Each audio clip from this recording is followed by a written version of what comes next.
Kalau kalian adalah seorang content creator yang suka kerja di mana aja, ini adalah salah satu recommend setup untuk kalian.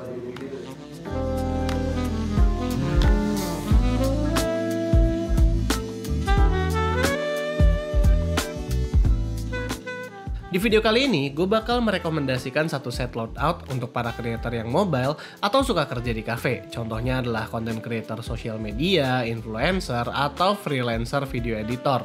Kita mulai aja dari laptop yang dipakai. Buat content creator yang mobilitasnya tinggi, laptop yang dipakai itu wajib punya layar yang color gamutnya itu luas. Di sini kita memakai laptop creator yang kekinian. Yang maksud gue kekinian adalah layarnya itu udah OLED dengan resolusi 2.8K sesuai dengan panelnya. sRGB dari monitor laptop ini udah lebih dari 100% dan Adobe RGB ataupun DCI-P3-nya juga udah sampai 100%. Nggak cuma kece di monitor aja, tapi juga speknya ini lumayan mumpuni loh. CPU-nya memakai Core i7 1255U, RAM-nya itu 16GB DDR4, dan GPU-nya itu udah ada GeForce RTX 2050. Mungkin beberapa dari kalian ada yang nanya, kenapa nggak pakai Core i7 H-Series dan RTX 3050 sekalian? Jawabannya adalah karena laptop ini memang bukan untuk editing yang terlalu berat, tapi hanya yang video-video atau foto yang ringan aja. Seperti buat upload sosmed, tapi secara kuantitas yang banyak. Kayak dituntut rapid upload lah. Nah, karena performa Core i7 U-Series saat dicolok dan enggak itu nggak terlalu jauh bedanya, kita masih bisa dengan nyaman ngedit tanpa nyolok di laptop ini. Apalagi kalau softwarenya itu disupport sama Intel QuickSync. Selain dari performa, yang juga jadi alasan kenapa gue pilih laptop ini di video loadout content creator itu adalah portabilitasnya. Karena memakai prosesor U-Series dan juga GPU yang nggak terlalu powerful banget, ketahanan baterai dari laptop ini ya lumayan loh, walaupun kapasitasnya nggak gede-gede banget. Bahkan setelah kita pakai ngedit dengan baterai, dia masih tahan cukup lama. Dan juga laptopnya dicas pakai USB-C lagi, jadi bisa pakai charger eksternal dengan kapasitas lebih dari 90 watt. Nah, buat mouse-nya gue memakai mouse portable dari Razer. Ini bukan seri gaming mereka, melainkan ini adalah yang seri produktivitasnya.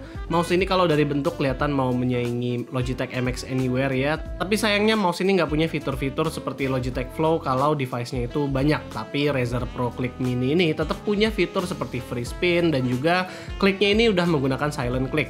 Yang gue suka sih dia dikasih pouch biar lebih ringkas, dan juga buat konektivitas mouse ini punya dongle 2,4 GHz.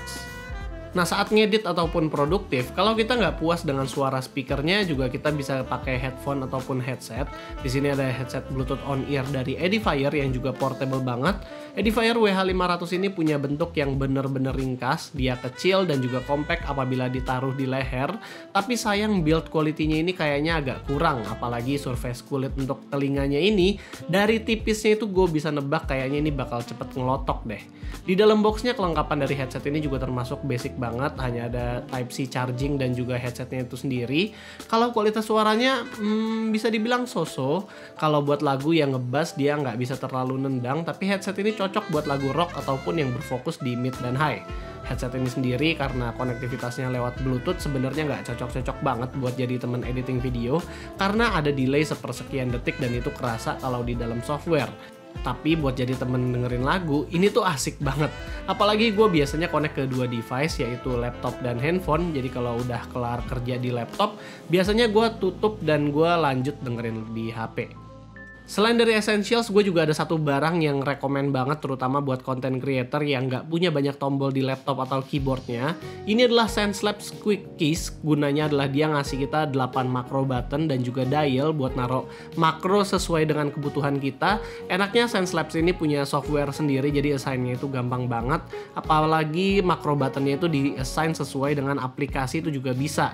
Dan dia juga punya LED, atau dia bilang sih kalau ini adalah OLED panel yang ngasih lihat ke kita fungsi dari masing-masing makro buttonnya. Jadi kita nggak akan bingung kalau ini tuh fungsinya apa ya, ini tuh fungsinya apa ya gitu.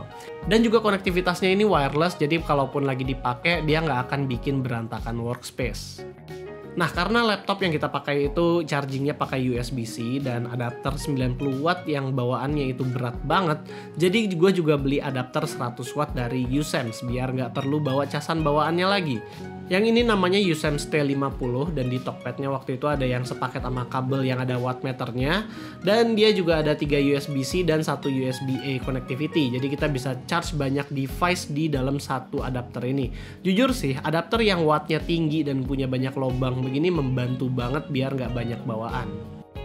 Dan yang terakhir, gue memakai tas abu-abu yang sesuai dengan warna laptop dan mouse-nya. Ini gue nemu di Tokped, harganya cuma 400 ribuan, tapi dia nyaman banget buat dipakai.